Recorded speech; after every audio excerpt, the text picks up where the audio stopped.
It's time for the Skyhawks Coaches Corner, recorded live at the Durango and Silverton Narrow Gauge Railroad Museum. Welcome to the Skyhawks Coaches Corner at the Durango and Silverton Narrow Gauge Railroad Museum, brought to you by Mercy Regional Medical Center and Centura Health. I'm your host, Bob Bonner, joined this week by head women's volleyball coach, Giedre Tarnauskaite. I got it right again, yes. right? And then I'm just going to call her G the rest of the way because that's what we do around here. Coach, the oddball COVID winter season is over. You guys finish up 4-9. We'll jump right into it. Everybody, I don't care if you finish 12-1, you'd want a better record. I've known you long enough to know that. Just look back. I mean, you played well. You beat a nationally ranked team in early February in UCCS. Man, did you play well against Mines and Regis early in the season? Really seemed to kind of step up your game against the better teams you saw. And at the end of the game, we knew it was a free season in a way. 8 new players, only 1 senior. You in a first year really wanting to get to know your team. Did you accomplish all that? I mean, what's your reflections on the season now that's over? Yeah, we actually just did all kinds of reflections with the team and individually and all. And yeah, it kind of feels surreal that this crazy year has come to an end. And as tired as and sick of listening about and hearing about COVID and all, but COVID did have an impact on this year. And I feel like we have been very, very fortunate that we're one team that didn't have any games canceled or postponed, and everybody stayed healthy. And I know that we have some teams right now in season battling that already with other sports at Fort Lewis. So looking back, I think we were very, very fortunate that we ended up having the season that we did. And I think we did the best that we could. I think, yes, I had to get to know the team, and the team had to get to know me, and we did a little bit in the fall, but having a spring season was a whole new ball game for us, and having, dealing with unprecedented of COVID and dealing with having a spring season, having a new team. There's so many variables that were different than the typical normal year. But I think we came on top. I think, yes, the record, I think, doesn't indicate the work that we put in as a team. I think they gave their all, and I think we pushed the team as coaches, and players pushed themselves, and they constantly ask how they can do better. And I think overall I would say that, yes, the season has been successful, and I think, we're all excited about the fall now. Well, and I can't blame you because, I mean, how do you get ready for this season? And I'm ready to be done talking about COVID too, but we're not quite there yet. Because it did happen. I said again, 8 new players. You guys had to come together in the fall without getting to be together. That's not anything any coach or player has ever prepared for before. But the games gave you an opportunity to finally do that spring season. So yeah, just the chance to play, and really, do you feel like, and like you said, a credit to the players that you guys were able to play a full season. That took some effort on the players' part. We do know that looking back on COVID, that doesn't happen by mistake. So you learned some things about your players. I'm guessing you learned some things you liked about them. Yeah, I think this year definitely tested everyone's character. I think I knew that I recruited great people. I knew that they had great attitudes, commitment, talking to their coaches, whether it's from high schools or from club or previous junior colleges. Because we did have quite a few JUCO transfers as well. And me being a JUCO transfer, I know what, that experience, a college experience can give you. So I knew I wanted some of those players. And I know later on you'll be talking to Makena, and she's a JUCO transfer. I think she was a setter. She had big shoes to fill for us. And we had, Peyton, who came off of injury, and she was a starter in previous years. So I think, that's one of the examples for me. Makena had to run the court for us, and she had to run 5-1. And it's not easy. It's not easy to come into a new system, a new school, COVID year, and all these things. And I think she did an amazing job. And she sets the standard so high for herself. And I know I have high demands for setters. I said that before. And the fact that she was able just to, bow her head and stay humble and just grind and just work and get the team to come together and play. And she always just looks for more. I think that was very representative and the whole team for us, not only just Makena and it showed a lot of character. And to have our lone senior, Alexa Tregubov, she had to also step up and step into a big role of leadership. And I think she did a great job offensively for us. She's really going to be missed for us. I think she was a very steady force, and I challenged her in communicating, and she did a great job. She became a vocal leader, not only, really just with her presence physically, but now adding the vocal piece really helped and get to rally the team behind. So yeah, I think overall, in general, the whole team got to show what they're about, what their character is about, and I am extremely proud of our team. I think, preaching to college kids, stay in your bubble, and do the right thing and compete and having the 2 games in a day. Before, you had to prepare just for one match. Right. You had to take one opponent at a time, where you had to now, whether you win or lose, you play the first game and then you have to bounce back and prepare for the second game. And so give that all you got. It's not easy. And to see the team do that every single time, and then if we come up short or if we win, come back to practice and turn around and do it again, it's definitely challenging. So yes, I'm extremely proud of how our team came together and rallied against, together and supported each other. And that's all I can ask as a coach. Talk a little bit about, one thing about the last situation is pods were a unique thing. What was it? You alluded to it a little bit, that you'd have to play 2 games in the day, and we saw it work both ways for you. We saw you lose an early game in a pod, come back and win. We saw, double down. I mean, is that a little more difficult when you lose in the morning to come back, to regroup in the same day, and then try and turn the tables that afternoon? Was it easier pre-pod to have a day to get over a loss and come back, or was it kind of nice to be able to get right back on the floor and go again? I think it can be challenging, but I think the way that the team is, I think they want to fight all the time, and that's just been our culture in our gym. Just keep grinding, keep going, keep working. It does take, I would say, an emotional toll, because RMAC is a very competitive conference, and we have some teams that actually left the RMAC to play in Division I, and they're thriving in there. So it just shows you the level of play that we have, and then when our team, we prepare and we have to compete, and I think it gives you a boost when you win. Mm-hmm. It just kind of gives you a little bit more confidence and that energy, but at the same time, every opponent is different, and you have to respect the opponent. And so to regroup, whether that's after a win or a loss, in a few hours when you're trying to, get your lunch in, get your body prepared, and then shift and get your mind prepared for a game, yes, it is challenging, absolutely. But I think, we made no excuses kind of season for us, and so I think the team did a great job rallying around that and being prepared for it, and we did the best that we could. Well, in a way, I don't know if other sports or athletes could have made that adjustment as well as volleyball, because of club, what the girls all grew up playing. Mm-hmm. I mean, sometimes they roll 5, 6, 7 games a day. You get a little break, you eat a snack in the gym, you go back and play again. Did that help a little bit, being volleyball players? Are volleyball players a little bit tuned into, okay, it's time to go again? Is that just how you're brought up in the sport? I think it helps to have those massive 3-day tournaments, and you just sit in the gym, and you just go.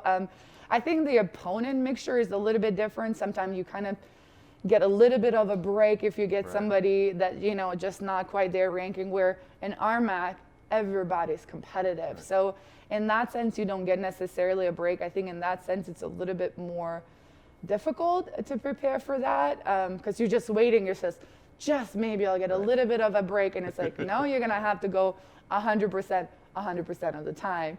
But I do think for the emotional preparation and more of a visual and what that feels like, I think the club definitely does prepare, and I think that's where you spend your preseason. You have your tournaments and you play multiple games in the day, so then it's a little bit maybe easier, or maybe you're more prepared, and it sort of slows down. We didn't get to do that. So I think given the circumstances, I think we handled that really, really well. But the lesson will hold true moving forward for you guys now that you don't get to take a break on the floor during RMAC play. Yeah. We are going to take a break here real quick and listen to our sponsors. We'll be back with Coach Giedre Tarnauskaite right after these. You can't stop the snow from falling, but you can make sure it doesn't slow you down. The Kubota Grand L Series, featuring an enclosed cab and all the snow removal equipment you need, is the ultimate package for outstanding performance, comfort, and taking on winter. Right now, get financing as low as 0% APR for up to 60 months, plus a 6-year limited powertrain warranty. See your local Kubota dealer today. Southwest Ag, your Four Corners all-season equipment superstore, online at swaginc.com. Welcome back to the Skyhawks Coaches Corner, being filmed at the Durango and Silverton Narrow Gauge Railroad Museum, and brought to you by Mercy Regional Medical Center and Centura Health. I'm your host, Bob Bonner, joined this week by head volleyball coach Giedre Tarnauskaite.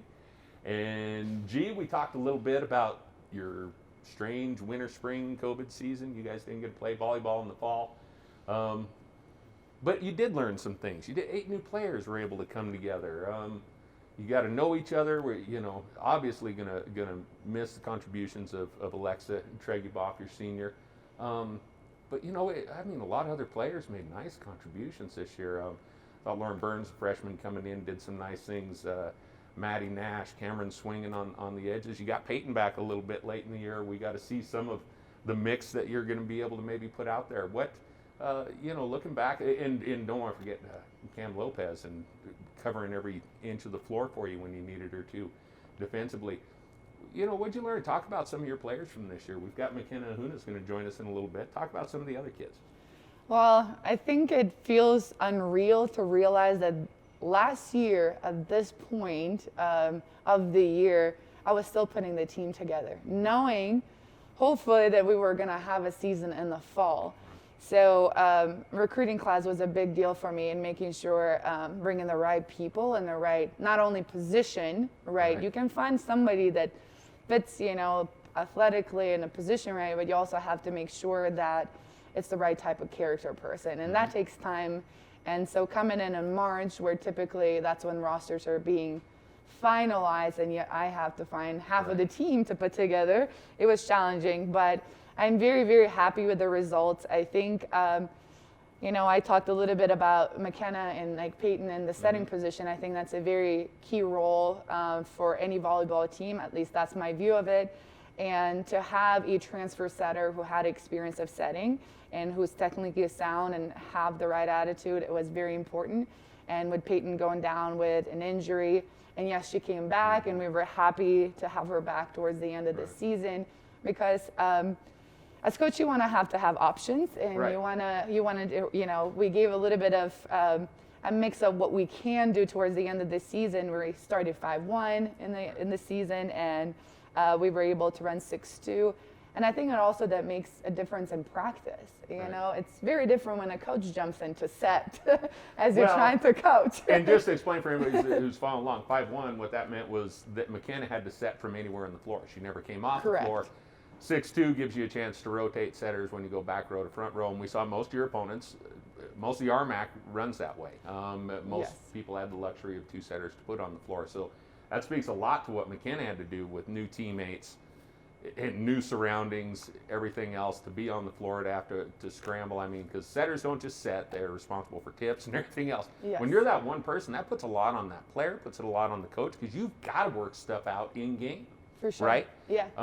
So luxury of like you said, being able to maybe do other things. It takes a lot of pressure off of both of you next year, looking forward to be able to have more options, doesn't it?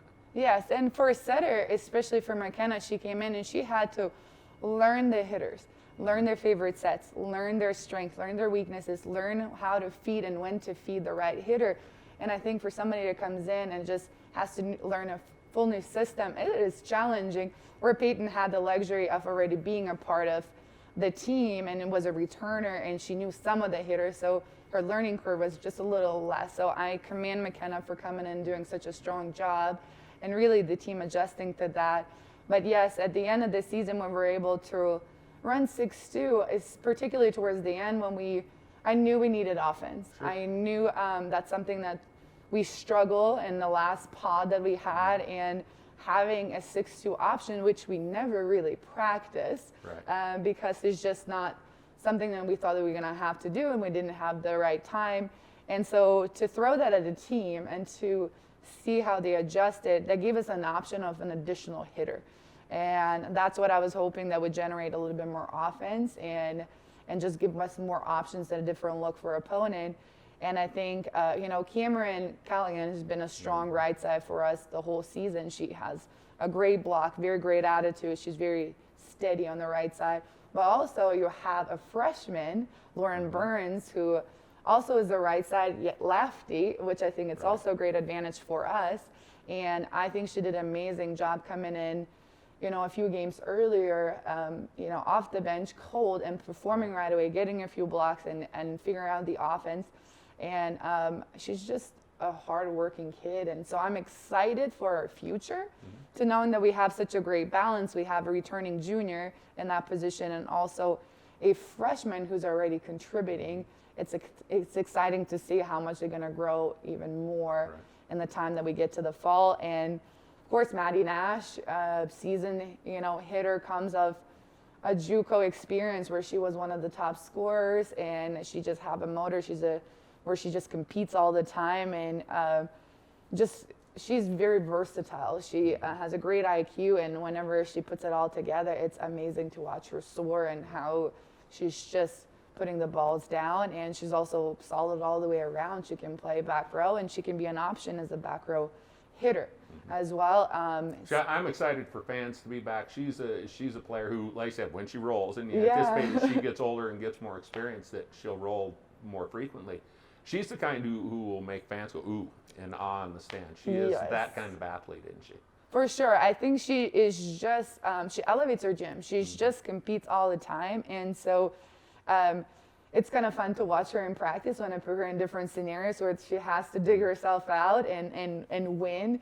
And you can just see the fire when she comes in. And I think it's easy for fans to pick that up. And that's what fans look for, that excitement, I think. And she's definitely a very excitable player to watch and compete. And of course, we're losing Alexa on a pin.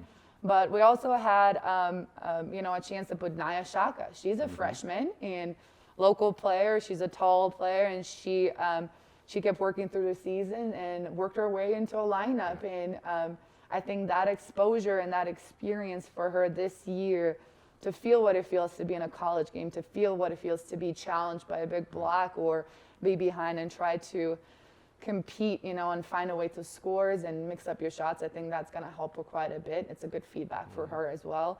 And I have to give, shout out to all the middles. I think middle position, we shine. I knew we were going to do very well in that position and strong performance. Yes, we got a little bit in trouble when the serve receive, got shaky. We didn't get to run them as much. But even with that, our setters were able to push in our offense and find a way to get the ball to them. And I think our middles did a great job throughout the season, very consistent. Well, and being able to run 6-2 next year is just going to help them. For sure. I mean, help them with rhythm, consistency, everything else, isn't it? Yes, I think it's just, having more options is always a good thing. Because Avon and Riley did very well for you. Absolutely, And on top of that, I think I have to contribute our ball control to Cam Lopez. I think I think her position can go very underrated. Typically people say, who's this kid with different jersey and that kind of kid? And I said, it's a goalie. But in a way, goalies are keys in soccer game, and I feel like her position, I think hitters a lot of the times get the glory. You get a kill, it looks great, as coaches, we know the setters gave them that opportunity. Hitters are usually the third person that touch the ball, and it all starts with a good pass and serve receive. And if you want to score, you have to be able to dig a ball and put the ball away. Well, we talked about, Coach, the hitters. You like the hitters being noticed. Yes. I think they had to put different colored jerseys on liberos because the best thing about a defensive specialist was the game got over and you didn't notice them because they were so good. The passes were always there to the setter. Makena will tell us there's nothing better than someone in the back row that you take for granted because you know it's always going to be there. And I think Cameron gave you that this year. For sure. And I think, even in practices, so, changing lineups and changing people around, you can definitely see her contributions, how it makes a big difference to be able to be in system a lot. And it gives us definitely an option to run middles, and I think it gives the freedom, so to speak, for the setter to now I have an option to run a middle or an outside, where if you don't have the ball control anytime you have a good pass, you kind of want to feed it to the middle. And so it feeds, it kind of perpetuates that running the same thing over and over again. We know good pass, we're going to run to the middle. So having that ball control that Cam was able to provide for us was crucial. I think it was crucial to our success, and I'm very excited to see that she's only a sophomore. I know. She have several more years to go, so I'm excited to see how she's going to perform in the future. And here's the most exciting news for all for you, is that we've run ourselves almost out of time, so you're not going to have enough time to do rapid fire questions. But what I want to do real quick before we bring Makena on is because, and I'm glad we took some time to talk about the kids you put on the floor, because we are just getting to know them this year, and so I'm glad we took the time for this show to get them to know them a little better. But real quick, you got a handful of freshmen coming. You had to fill the cupboards in a hurry. You went with a lot of JUCO kids this year to get a team together, put it on the floor. Now you've had that year, you've played together, catch your breath. You've got a lot of freshmen coming in this year to work into the mix. Nothing specific about them, but just what kind of players are coming in? What should we be looking for here? I think it's the continuation of competitive athletes. I wanted to make sure that we have competitive athletes, and I told all of them, I said, it's your spot for taking. I think it's a fair playing field, and yes, so we went with a freshman class. I think we need the longevity. I think the junior college players provided the experience that we needed. So now having them on the floor, we can have some freshmen who can take some time maybe to adjust, to adapt, especially coming into a fall where you have to go in just a full force and play immediately. But overall, I think our freshman class looks very, very strong. We have a good mixture for all the positions. So, which I think in itself actually pushes the current team, to keep that in the back burner kind of thinking, you're going to have to prepare. But this is a program class. Yes. You recruited a program class. Nothing specific. You play every position, be around for a lot of years, and just get better and make the program better, right? Yes, and that's the thing. I have to look longevity. We want to continue being competitive and even more competitive in the future. And I think we already got the recognition. I know some of the coaches in the RMAC reached out to me and said, wow, this is a different team already. I was like, just wait. We're still working. We're still, putting things together. And I'm glad you already see it. Be afraid. glad you saw it, but you ain't seen nothing yet. Yes. Thanks to Coach Giedre Tarnauskaite for joining us on the Skyhawks Coaches Corner this week. We're not done yet, though. We will be back with Makena Ahuna after these.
Welcome back for the final segment of the Skyhawks Coaches Corner, brought to you from the Durango and Silverton Narrow Gauge Railroad Museum, sponsored by Mercy Regional Medical Center and Centura Health.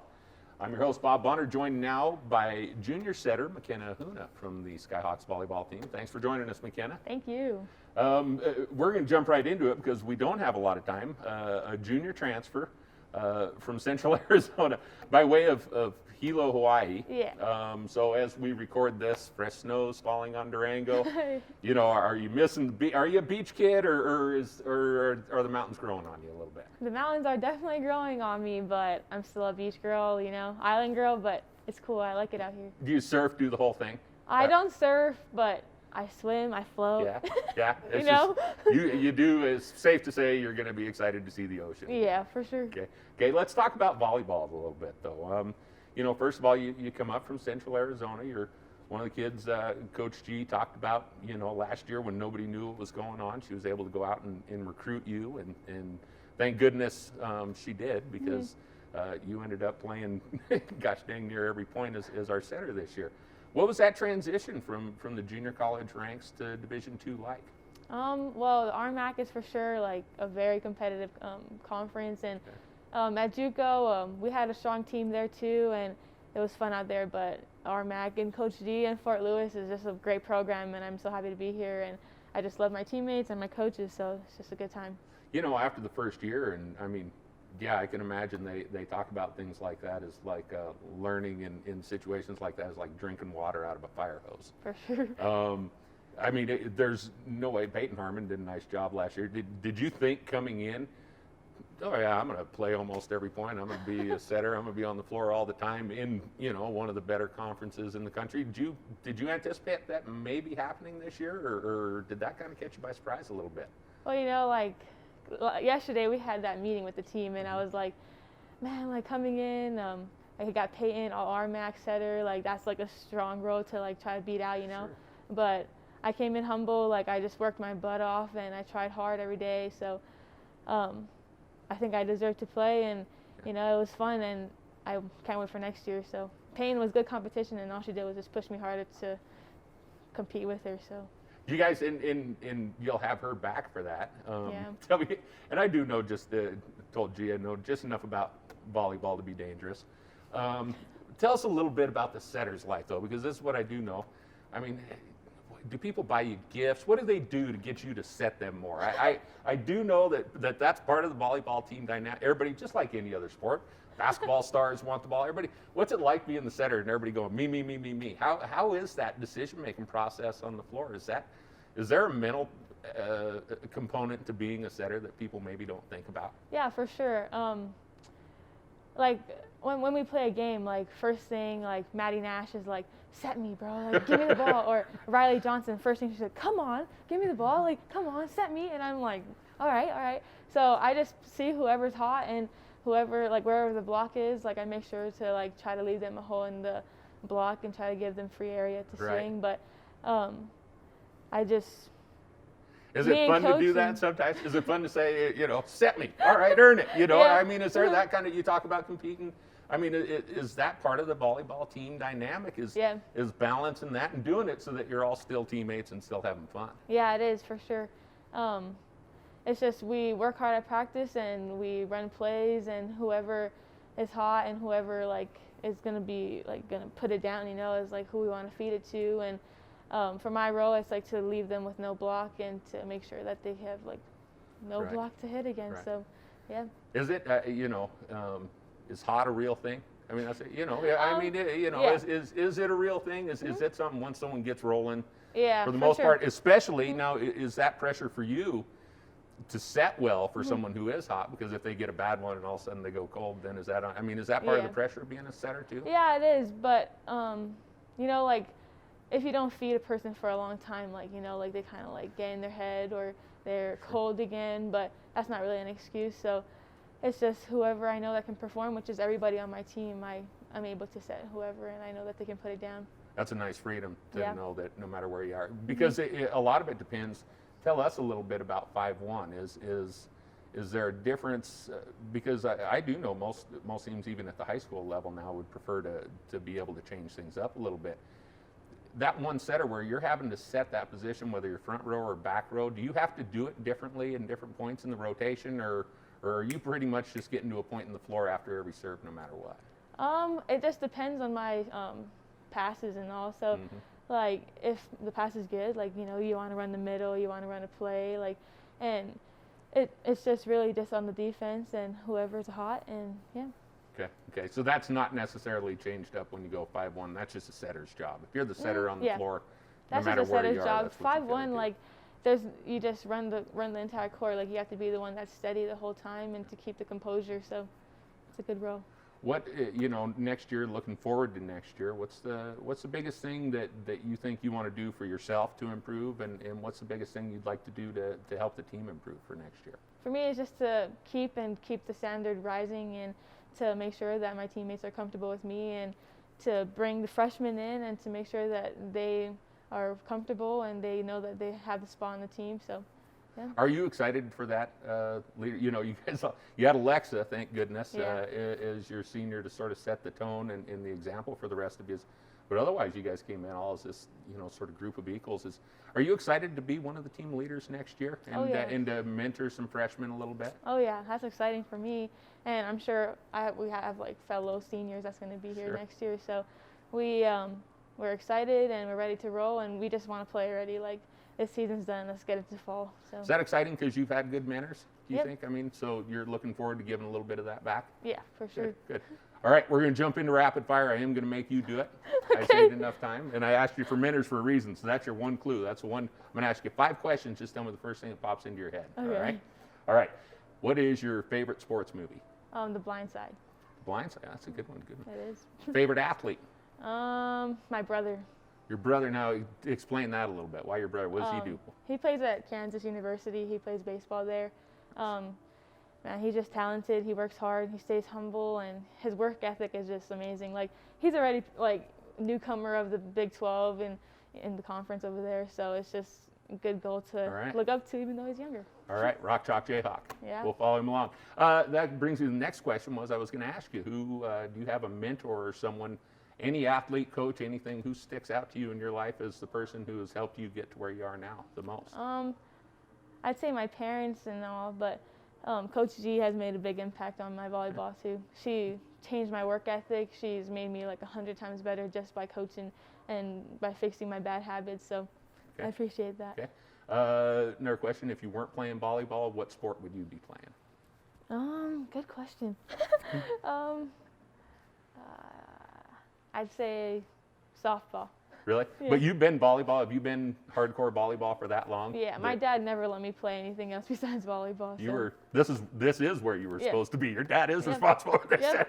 Okay. And the last question. What's been your shining moment in your career? What's the thing that wow, that was great. What's been your best moment at this point? Playing at UCCS, we beat what were they, 22 ranked? 21 or 22? Yeah. You bet. You bet. That was just like such a fun game. Like, my team, we were just all in. Like, no mental. Like, we weren't mental at all. Like, I just knew we were in tune and with each other, and we just played our hearts out, and it was just exciting to see. Is that going to help you get the freshmen up for when you see a ranked team for the first time next Oh, year? yeah. Because I'm ready to it's take tough. some. It's a lot of work, but man, is it worth it Yeah. if you get the win? Yeah, for sure. Good, good. Hey, Makena, thanks for joining us. Thank you. Appreciate visiting with you. That'll wrap it up for the Skyhawks Coaches Corner for this week. We want to thank the folks at the Durango and Silverton Narrow Gauge Railroad Museum for being our host, and thank the folks at Mercy Regional Medical Center and Centura Health for helping to bring you this program. Until next week, keep soaring, everybody.